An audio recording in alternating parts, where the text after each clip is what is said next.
Okay, so let's get a few consequences of that rank nullity theorem. So, which I remind you is the following. So, given a map F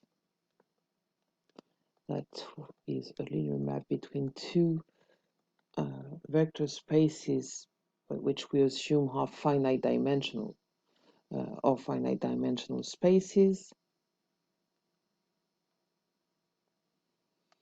the dimension of E is equal to the sum of the dimension of the kernel of F, that's the nullity, plus the rank of F, which is the dimension of the image of F. Okay, so that's the rank nullity theorem.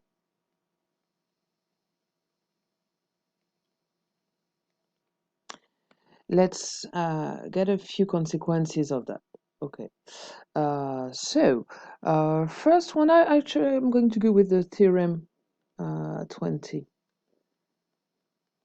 which tells you that, and it's a very, very important one, when you have an endomorphism, that means that F is a linear map with domain in E and codomain E also.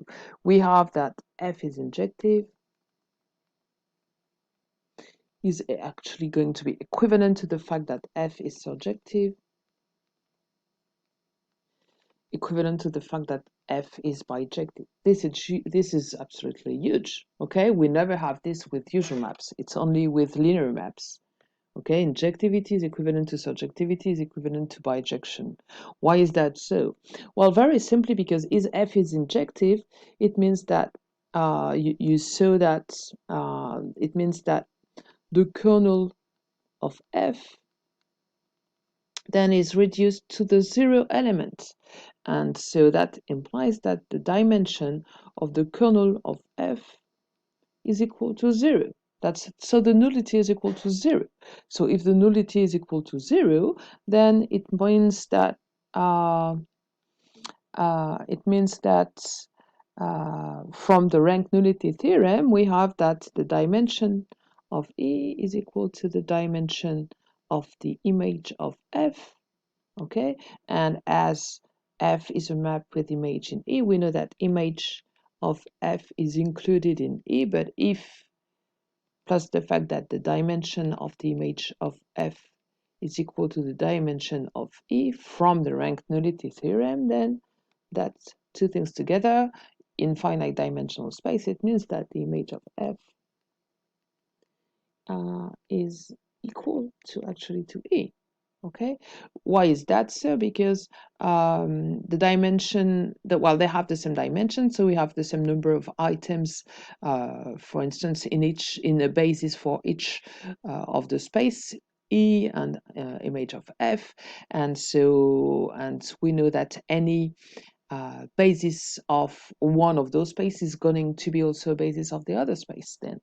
Okay, right. And similarly, if we start with injectivity, with surjectivity, sorry, it means that it is spanning the image of F is equal to E. So it means that the dimension of the image of F is equal to the dimension of E. So it means that the dimension of the kernel is equal to 0. Okay, and that's it. And so that the kernel is reduced to 0. And F bijective, of course, implies that it's also surjective and injective. Okay, so that was Theorem 20, which is a very nice one. So it's something that really is completely new and wouldn't happen with general maps, general functions. It's only because we have linear maps in a finite dimensional space. Okay, and also, yes, the corollary 3, which tells you that corollary 3, which tells you that you have two finite dimensional spaces, E and F. E and F are isomorphic. What does that mean? It means that there exists an isomorphism let's call it phi, such that the image of E by phi is equal to F. Okay, and if it's an isomorphism, it means that it's invertible, so that E is also equal to phi minus 1 of F. Okay, so that's what it means to have two isomorphic spaces. Well, this happens if and only if the dimension of E is equal to the dimension of F. Okay, that's an interesting one, because then what does that mean? It means that you can work in spaces of the same dimension exactly the same way. One of the consequences of that is that, for instance, if you want to work, if you want to work, let's say, in R3 of X, the set of polynomials of degree 4, that's of degree at most 3, so the dimension is equal to 4. It means that it's going to be isomorphic to R4. Okay, so that whatever you want to do with polynomials of degree 3, you can do it the same way as you would do it with vectors of with 4 components. Okay, that will be what we will see at the next lesson. Okay, so let's prove that corollary. It's quite interesting. So let's prove the direct implication. Right? E and F are isomorphic, then the dimension of E is equal to the dimension of F. Well, this one is very direct. You use the rank nullity theorem. We say that E and F are isomorphic, so we know that phi, this isomorphism exists. And we have from the rank nullity theorem that the dimension of E is equal to the kernel of dimension of the kernel of phi.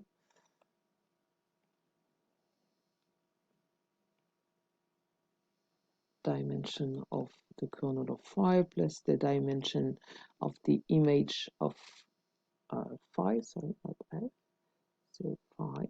And so we know that if phi is an isomorphism, so this is equal to 0. And so the dimension of the image of phi is equal to the dimension of E. So the image of phi is equal to E. Sorry, the image of phi is equal to F. And because it's an isomorphism, and so we get that the dimension of F is equal to the dimension of E. Okay, so that was the direct implication. Let's have a look at the indirect implication.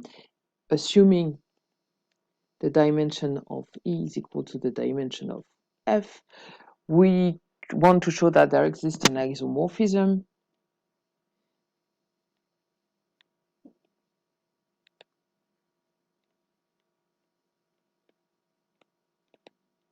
phi such that phi of E is equal to F.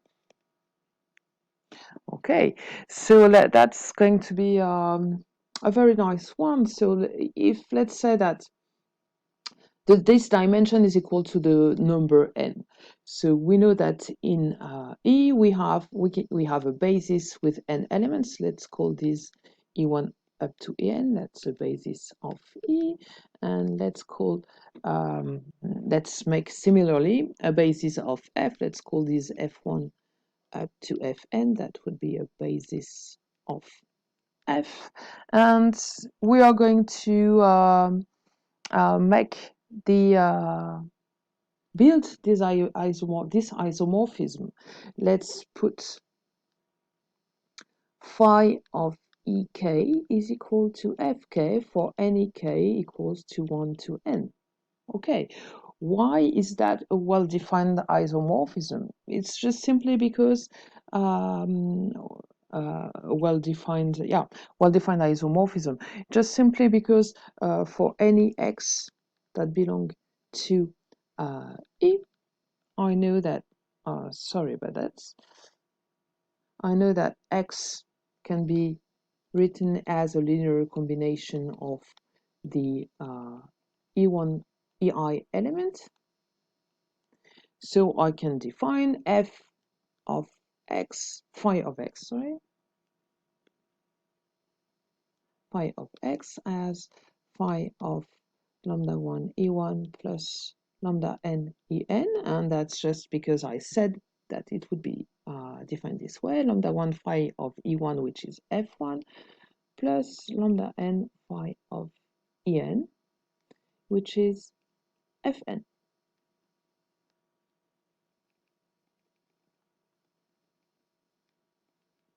Okay, so I can compute the image of any element of x, and very simply you can show that phi is linear. Well, we use that above here. Okay, and that's it. So it's a well-defined map. It's linear, it's injective.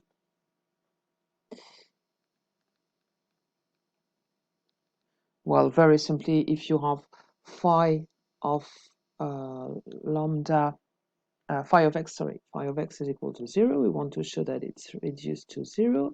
It implies that if I use the same notations, the lambdas, I get that lambda 1 phi of e1 plus lambda n phi of en equals to 0, which is lambda 1 f1 plus lambda n fn is equal to 0, and as f1 up to fn is a basis, it's linearly independent. Okay, and as it is linearly independent, it implies that lambda 1 up to lambda n are all equal to 0, so that my x is actually equals to 0. So my map phi is injective. And is phi surjective?